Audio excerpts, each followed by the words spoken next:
Assalamualaikum warahmatullahi wabarakatuh. Perkenalkan, nama saya Ismilana Royha, NIM E 2019-2020, Prodi Ekonomi Syariah 1, Fakultas Ekonomi dan Bisnis Islam.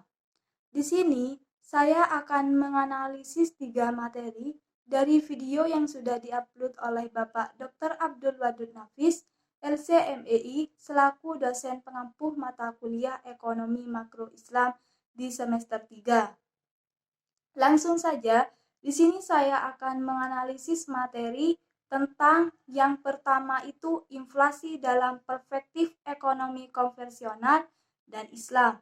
Yang kedua, uang dan fungsinya. Yang ketiga, pengangguran dalam perspektif ekonomi Islam. Yang pertama membahas tentang inflasi dalam perspektif ekonomi konvensional dan Islam. Sebelum kita mengetahui tentang apa saja macam-macam dari inflasi dan penyebab dari inflasi dan adapun solusi penyelesaian dari inflasi itu. Kita harus mengetahui terlebih dahulu tentang apa sih inflasi itu. Inflasi adalah kecenderungan naiknya harga-harga barang secara umum dan terus-menerus dalam waktu dan tempat tertentu. Jadi, maksudnya itu di mana di dalam suatu negara itu harga-harga barang yang secara umum dalam suatu negara itu harganya terus naik. Jika hanya satu atau dua barang saja yang naik, itu tidak dikatakan dengan inflasi. Baik kalau secara umum itu dikatakan dengan inflasi. Jika barang itu naik, maka nilai mata uang itu akan turun. Yang kedua, macam-macam inflasi.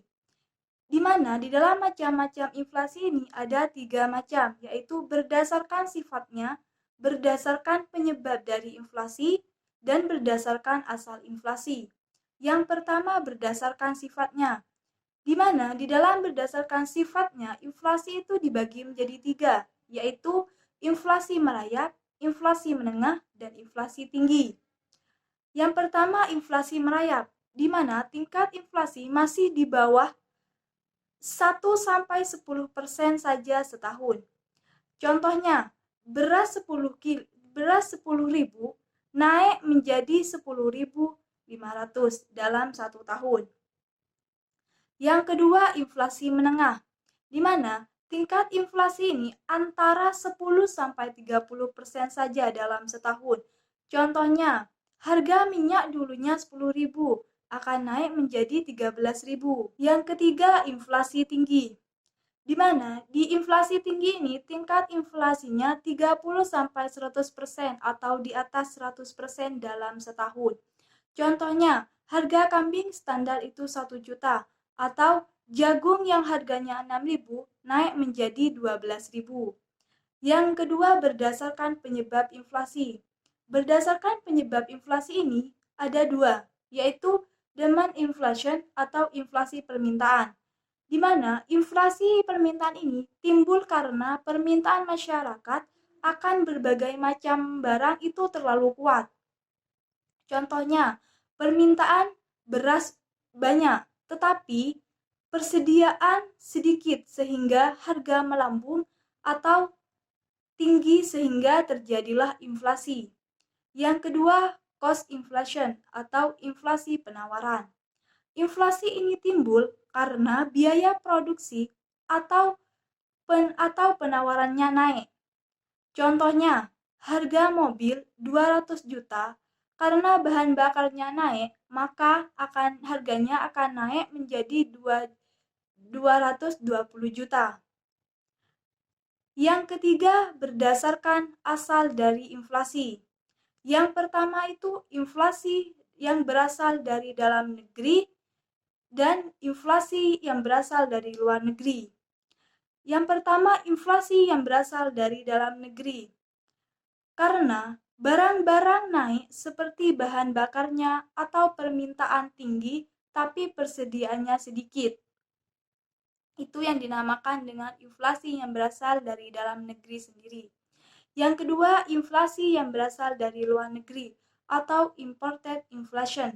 Contohnya, karena harga barang-barang itu naik, negara produsen itu mengambil gejolak, yaitu misalnya gandum. Gandum ditanam di Afrika. Ternyata Afrika tidak bisa memproduksi dengan baik sehingga gandum sedikit maka harganya akan naik. Sehingga kita impor maka otomatis harganya akan naik. Yang ketiga, sebab-sebab inflasi. Di mana dari sebab-sebab inflasi ini dibagi menjadi 3, yaitu inflasi permintaan, inflasi penawaran, dan inflasi campuran. Yang pertama, inflasi berdasarkan permintaan. Ternyata permintaan yang begitu tinggi sehingga antara permintaan dan persediaan itu tidak sesuai atau tidak seimbang. Maka otomatis hukum pasar akan naik. Harga naik, maka terjadilah inflasi. Dalam inflasi permintaan ini, menurut penyebabnya, inflasi dapat terjadi melalui inflasi permintaan. Permintaan akan barang oleh masyarakat berlebihan. Yang kedua, inflasi penawaran. Inflasi penawaran ini disebabkan oleh terjadinya penurunan penawaran total, sehingga akibat dari kenaikan biaya produksi. Yang ketiga, inflasi campuran. Inflasi campuran yaitu inflasi yang mengandung unsur-unsur demand pull atau cost pull. Inflasi ini sering disebut dengan mixed inflation. Yang keempat, penyebab inflasi dalam ekonomi Islam. Ada 3 macam, yaitu yang pertama, natural inflation. Sifatnya itu alami. Contohnya, terjadi karena bencana alam, corona, maka permintaan itu akan tinggi dan sedangkan persediaan itu sedikit. Lah, karena adanya permintaan tinggi dan persediaan sedikit, maka harga itu akan naik. Yang kedua, human error inflation atau kesalahan manusia. Disebabkan oleh alamiah yang tidak mampu dikendalikan orang. Yang ketiga, human error inflation. Ada yang pertama itu korupsi dan administrasi yang buruk. Yang kedua, pajak yang berlebihan. Yang kelima, membahas tentang dampak inflasi perspektif ekonomi Islam. Yang pertama itu menimbulkan gangguan terhadap fungsi uang, terutama terhadap fungsi tabungan, fungsi penawaran di muka atau fungsi unit perhitungan. Semangatnya masyarakat untuk menabung, jadi tidak ada keseimbangan antara IS dan LM. Maka uang yang terlalu beredar di masyarakat, maka itu terjadilah inflasi. Yang kedua, karena meningkatkan kecenderungan berbelanja. Untuk barang-barang mewah dan non-primer, maka orang-orang akan berbelanja. Adapun yang terakhir itu membahas tentang solusi inflasi. Itu ada 2 solusi, yaitu kebijakan fiskal dan kebijakan moneter. Di mana di dalam kebijakan fiskal ini, tujuan dari kebijakan fiskal dalam Islam adalah menciptakan stabilisasi ekonomi, tingkat pertumbuhan ekonomi, dan tingkat pemerataan pendapatan. Atau pemerintah mendaur ulang antara pajak dan substitusi. Yang kedua, kebijakan moneter. Bank Indonesia harus mengarahkan moneternya untuk mendorong pertumbuhan dalam penawaran uang yang cukup untuk membiayai pertumbuhan potensial dalam output jangka menengah dan jangka panjang demi mencapai harga stabil dan tujuan-tujuan sosial ekonomi Islam. Kebijakan moneter itu akan mendorong nantinya itu meningkatkan untuk pertumbuhan dan penawaran uang yang cukup untuk biaya pertumbuhan dalam jangka menengah, jangka panjang, dan stabil. Yang selanjutnya, di sini saya akan menganalisis materi tentang uang dan fungsinya. Uang itu sangat penting dalam rangka kelangsungan kegiatan ekonomi dalam kehidupan manusia. Karena di zaman modern ini, orang tidak lepas dari uang, yang mana uang itu sebagai alat transaksi dan sebagai alat tukar.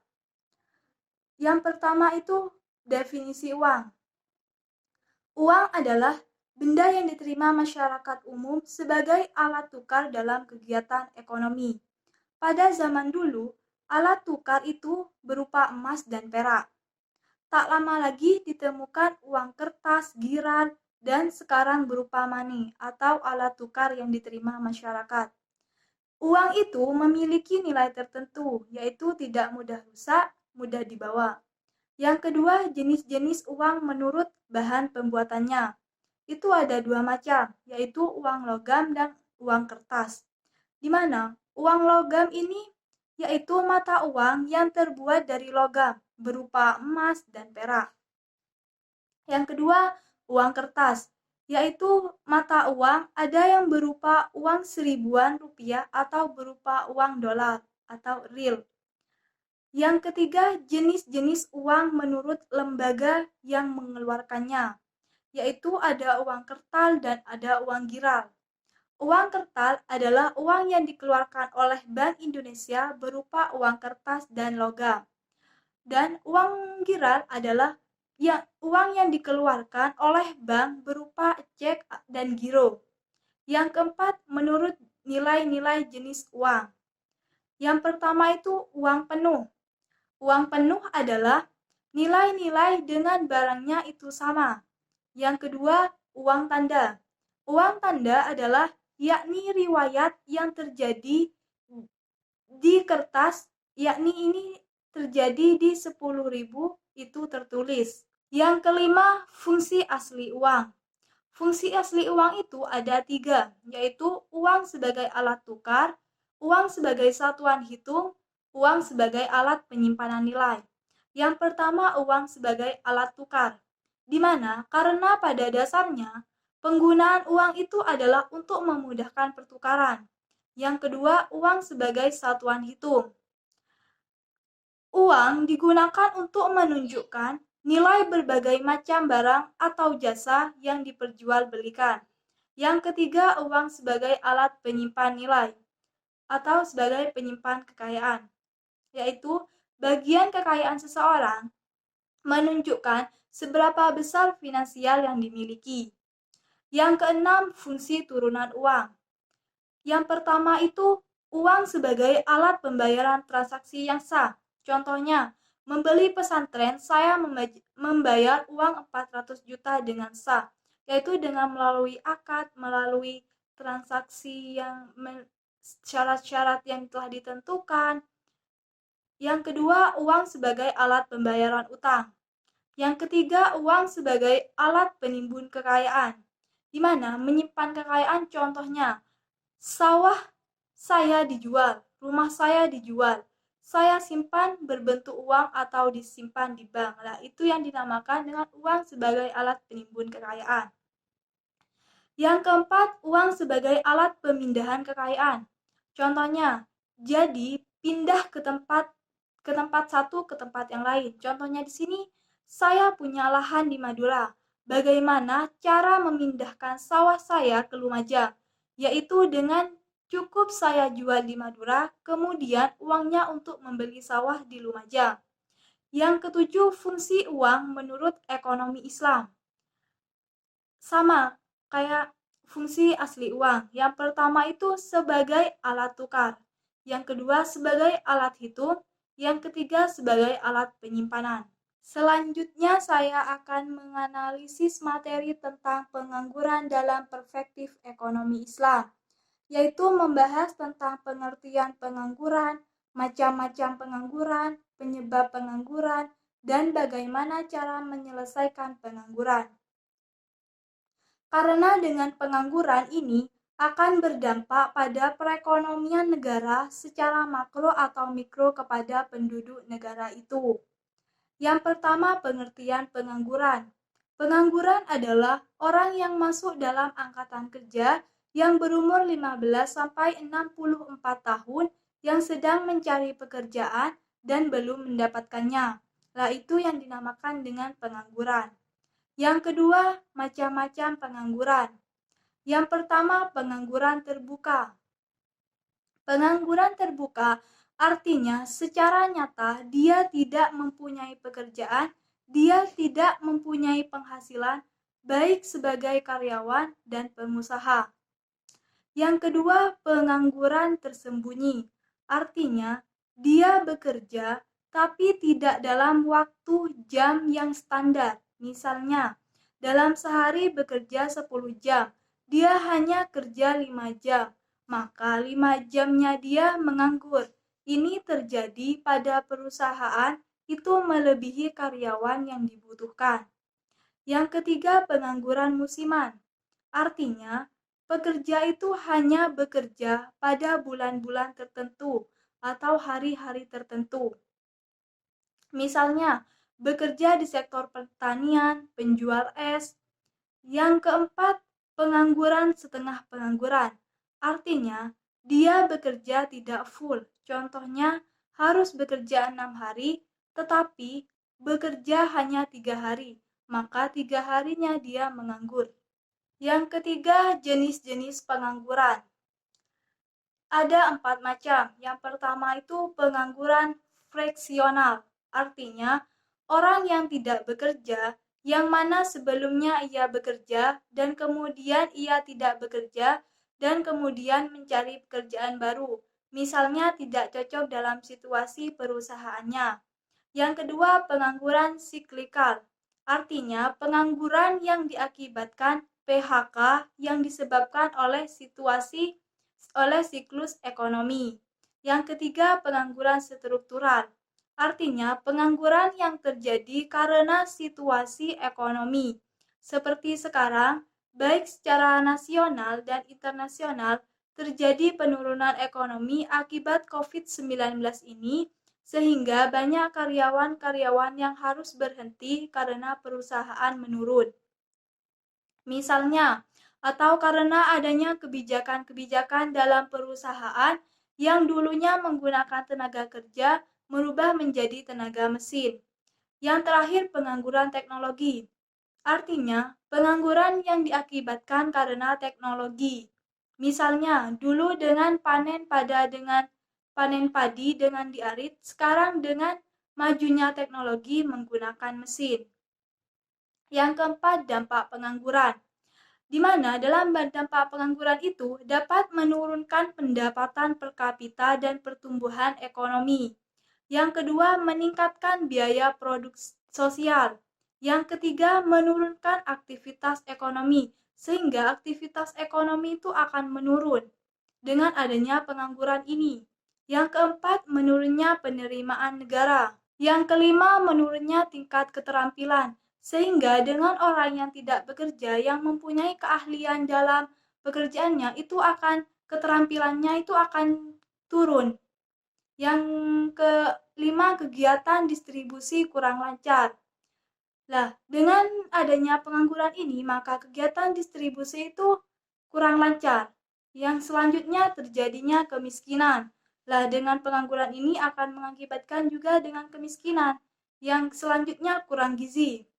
Tidak memiliki uang untuk membeli makan yang berkualitas sehingga gizi kita itu akan kurang. Selanjutnya tindak kriminal meningkat.